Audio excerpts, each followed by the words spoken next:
Dans cette vidéo, on va voir le principe de fonctionnement des moteurs pas à pas. Mais tout d'abord, qu'est-ce que c'est un moteur? Donc un moteur, c'est un appareil qui permet de transformer une énergie, n'importe laquelle, en énergie mécanique. Donc par exemple, pour un moteur thermique, on va convertir un mélange d'air et d'essence en énergie mécanique. Et pour un moteur électrique, bien évidemment, on convertit une énergie électrique en énergie mécanique. Donc les moteurs pas à pas sont une catégorie des moteurs électriques. Ces moteurs-là, ils ont une particularité, c'est lorsqu'on va les alimenter, ils vont tourner d'un angle précis, que l'on appelle un pas, et même si on continue à les alimenter, il va s'arrêter de tourner. Si on souhaite qu'il continue à tourner, il faut l'alimenter d'une autre manière, et dans ce cas-là, il va également tourner d'un angle précis, du même angle que précédemment, et puis il va s'arrêter. Et si on veut qu'il continue, il faut le réalimenter d'une autre manière. Donc contrairement aux moteurs électriques classiques, qui une fois qu'ils sont alimentés, vont tourner en continu. Les moteurs pas à pas permettent donc de créer des mouvements précis. On connaît l'angle dont va tourner le moteur, peu importe combien de temps on l'alimente, et c'est indépendant de la charge. C'est-à-dire peu importe si le moteur il tourne à vide ou il y a une grosse charge, du moment qu'il est dimensionné pour pouvoir tourner avec cette charge, on est sûr que si on lui demande de tourner d'un pas, on est sûr qu'il va pouvoir le faire. Contrairement à un moteur classique qui, lorsqu'il est chargé, a besoin de plus de puissance et généralement a besoin d'être alimenté plus longtemps.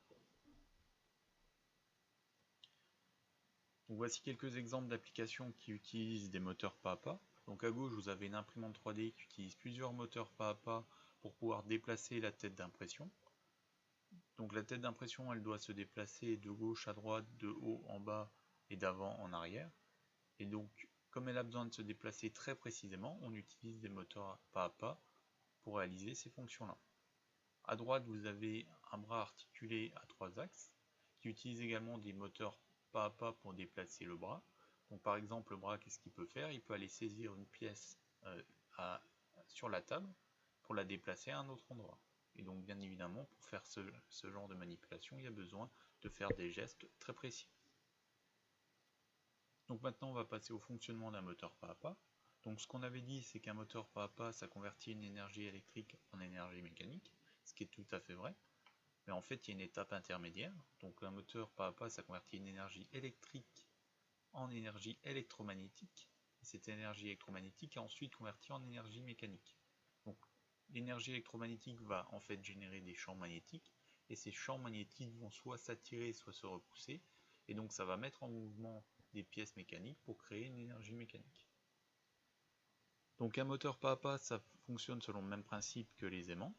Donc là on a un aimant. Donc pour rappel, un aimant c'est toujours constitué d'un pôle nord et d'un pôle sud. Autour de cet aimant il y a un champ magnétique invisible. Et donc le principe des aimants, c'est si on en prend deux et qu'on approche deux pôles opposés, donc nord et sud, il y a une force qui va se créer entre les deux aimants qui va faire que ces deux aimants vont s'attirer. Par contre, si on approche deux pôles identiques, donc pôle sud ou pôle nord et pôle nord, là il y a une force qui se crée dans le sens opposé qui fait que les aimants vont se repousser. Et donc les moteurs pas à pas, comme tous les moteurs électriques, fonctionnent sous le principe de champ magnétique qui s'attire et qui se repousse. Un moteur pas à pas, cela ressemble à ça. Donc on voit l'arbre moteur qui tourne et qui est utilisé pour transmettre l'énergie mécanique.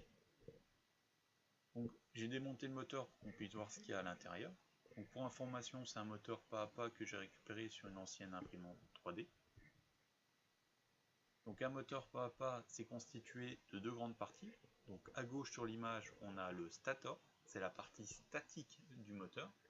À droite, on a le rotor, c'est la partie qui va être mise en rotation pour transmettre l'énergie mécanique. Le stator, il est constitué de phases. Ici, il y en a 8. Les phases sont des bobines de fil de cuivre qui, lorsqu'elles vont être parcourues par un courant électrique, autrement dit lorsqu'elles vont être alimentées, elles vont générer des champs électromagnétiques, donc des pôles magnétiques nord et sud. Ces pôles vont attirer ou repousser le rotor d'une certaine manière, qui va faire que celui-ci va se mettre à tourner. Donc le rotor, quant à lui, est constitué d'un aimant permanent, dont chacun des pôles est denté, ce qui crée, lorsque l'on regarde depuis le haut, une alternance de pôle nord et de pôle sud. Sur ce moteur en particulier, il y a 100 pôles. Pour vous montrer plus précisément la composition du rotor, j'ai modélisé dans un logiciel le moteur pas à pas. Donc sur l'image, on a le rotor et le stator en vue du haut. Si j'incline le moteur et cache le stator, on se retrouve avec le rotor. On voit bien que celui-ci est constitué d'un aimant permanent dont les pôles sont dentés. Et si on regarde en vue du haut, on a bien une alternance de pôle nord, donc en rouge, et de pôle sud en bleu. C'est ces pôles qui, lorsqu'ils vont être attirés par les phases du stator, qui vont faire tourner le moteur.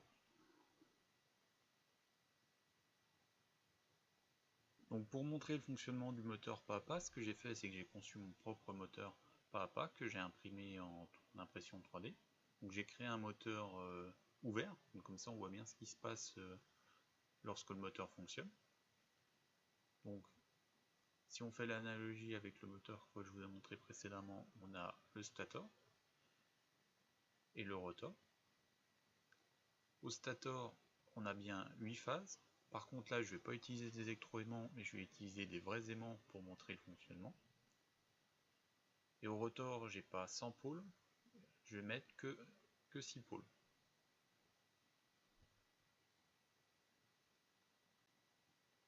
Donc pour la démonstration du fonctionnement du moteur pas à pas, ce que j'ai fait là, c'est que j'ai mis qu'un seul pôle, j'ai mis qu'un seul aimant.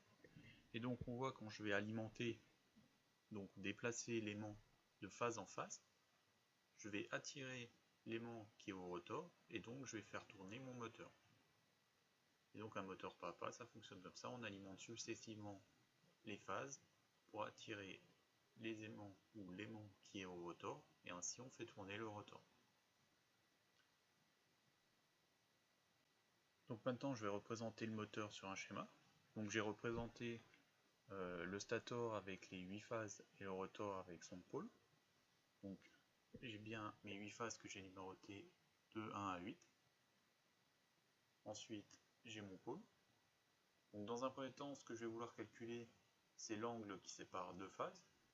Donc je sais que le cercle il fait 360 degrés et que j'ai 8 phases. Donc si je fais 360 divisé par 8, j'obtiens l'angle qui sépare deux phases, qui est égal à 45 degrés. Ensuite, je vais vouloir calculer l'angle dont tourne le rotor lorsque j'alimente une phase puis l'autre. Donc cet angle-là va correspondre à l'angle dont va se déplacer le pôle 1 lorsqu'il va être attiré par la phase 2. Et dans ce cas-là, c'est également 45 degrés. Et donc maintenant que j'ai la valeur de mon pas, je peux calculer le nombre de pas qu'il faut que je fasse pour faire un tour complet. Donc il faut que je fasse 360 degrés que je divise par la valeur d'un pas, donc par 45, et donc je trouve 8. Donc il faut que je fasse 8 pas pour faire le tour complet.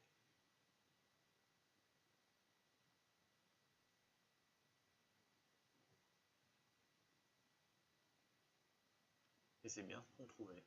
Donc je fais un pas, 45 degrés, 2 pas, 45, 3 pas, 4 pas, 5 pas, 6 pas, 7 pas, et 8 pas, et j'ai fait mon tour complet.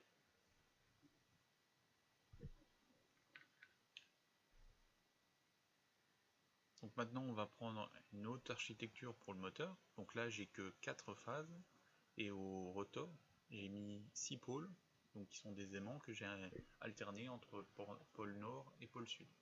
Donc on voit bien que le pôle nord est représenté par la couleur rouge, et le pôle sud est représenté par la couleur bleue. Donc maintenant si je fais tourner mon aimant de phase en phase, je fais également tourner mon rotor, et là on s'aperçoit que une fois que j'ai fait le tour complet de mes phases, j'ai pas avancé, le rotor n'a pas avancé d'un angle de 360 degrés, donc il n'a pas fait un tour complet, il a avancé que de 120 degrés. En fait c'est tout à fait normal parce que avec cette architecture là, le moteur avance d'un pas, de 30 degrés. Lorsque j'alimente deux phases successives, le rotor n'avance que de 30 degrés. Donc si je refais un schéma comme tout à l'heure, avec mon stator et ses 4 phases, et mon rotor et ses 6 pôles, donc je nomme mes phases A, B, C et D. Au rotor, je numérote mes pôles de 1 à 6.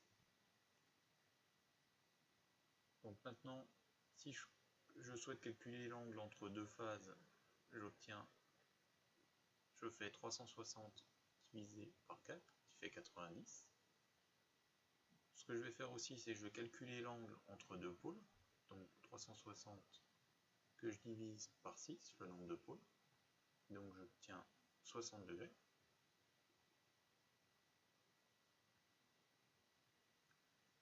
Et si je veux trouver la valeur du pas pour ce moteur-là, en fait ça va correspondre à l'angle dont va se déplacer le pôle numéro 2 lorsqu'il va être attiré par la phase B. Donc cet angle-là est égal à 90 moins 60 degrés, qui fait 30 degrés. Donc c'est bien ce qu'on avait trouvé tout à l'heure. Et maintenant, si je veux calculer le nombre de pas qu'il faut que je fasse pour faire un tour, il faut que je fasse 360 degrés divisé par la valeur d'un pas, donc 30 degrés. Donc je fais 360 divisé par 30, et je trouve 12. Donc il faut que je fasse 12 pas pour que mon rotor fasse un tour complet.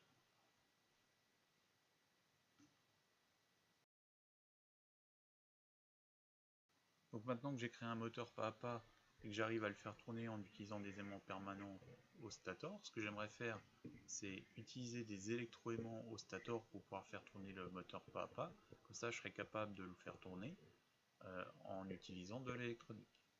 Donc, tout d'abord, il faut comprendre comment fonctionne un électroaimant.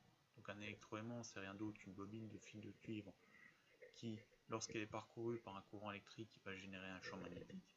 Qui dit champ magnétique, c'est-à-dire génération de deux pôles magnétiques, donc pôle nord et pôle sud. Donc par exemple là sur la photo, j'ai généré à gauche de la bobine un pôle sud, donc qui attire l'aiguille du nord de ma boussole.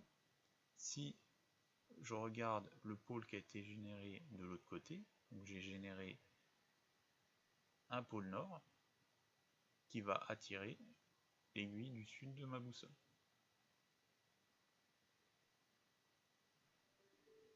Et donc si j'inverse le sens de rotation du courant, j'inverse le champ magnétique et j'inverse la position des pôles nord et des pôles sud. Donc avant à gauche j'avais un pôle sud, maintenant j'ai un pôle nord. Donc j'ai bien un pôle nord parce que j'attire l'aiguille du sud de ma boussole. Et de l'autre côté, j'ai un pôle sud qui va attirer l'aiguille du nord de ma boussole. Donc là j'ai fabriqué un stator avec 4 phases qui sont composées d'électroaimants. Donc on voit bien, si j'alimente successivement les phases, j'arrive à faire tourner mon rotor et donc à faire tourner mon moteur pas à pas.